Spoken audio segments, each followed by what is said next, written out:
Aujourd'hui, je vais vous parler d'hémorragie. Une hémorragie correspond à une perte importante de sang. Un saignement qui ne s'arrête pas. Dans la vie quotidienne, en cas d'hémorragie, la consigne est j'appuie, j'allonge et j'alerte. J'appuie pour empêcher le sang de s'écouler. Comment? Directement avec la paume de la main. Si je peux, je dois me protéger avec des gants ou un linge propre. Ensuite, j'allonge, parce que dès qu'il y a une perte de sang importante, il faut allonger la personne. Le fait d'être allongé, cela permet d'irriguer les organes vitaux, cœur, poumons, cerveau. Et enfin, j'alerte. J'alerte parce que l'alerte est primordiale pour déclencher la chaîne des secours qui se met en place. Dans certaines situations, vous pouvez éventuellement mettre en place un tampon relais. C'est un lien large qui vient remplacer la compression manuelle et qui vous permet de vous libérer les mains pour alerter par exemple.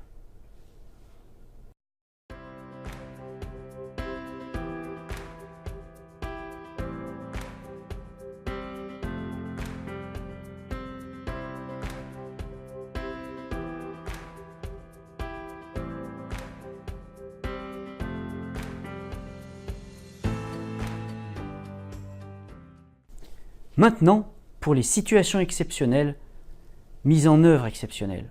Le garrot en fait partie. C'est un geste de premier secours qui a été remis en avant depuis les premiers attentats. Il est très important de rappeler que le garrot ne doit être utilisé qu'en dernier recours, car il présente des risques importants pour la personne. Le garrot doit être réservé à des situations exceptionnelles. Il peut être réalisé devant une hémorragie externe importante quand tous les autres moyens ont échoué ou quand le secouriste doit avoir les mains libres pour pratiquer d'autres gestes d'urgence. Alors, comment faire un garrot? Le garrot est mis en place entre la plaie et le cœur, à quelques centimètres au-dessus et jamais sur une articulation. Pour ce faire, utilisez comme garrot un lien assez gros. Servez-vous d'une ceinture par exemple, d'une cravate, d'un foulard. Démonstration ici avec une ceinture. Faire une boucle avec le lien et placez-la autour du membre. Enfilez les deux extrémités du lien dans la boucle, puis maintenez la traction sur une des extrémités du lien. Passez l'autre extrémité autour du membre, étendez le lien et nouez les deux extrémités. Attention à serrer le garrot juste assez pour arrêter l'hémorragie, mais pas plus. Si la plaie continue de saigner, malgré le garrot, c'est que celui-ci n'est pas assez serré.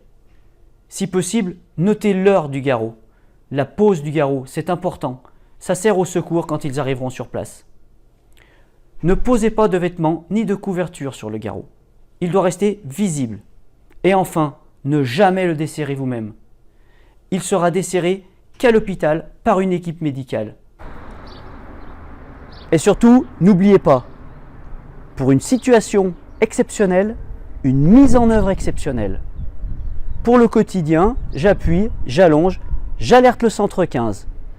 Respectez les consignes, pour le reste, on arrive.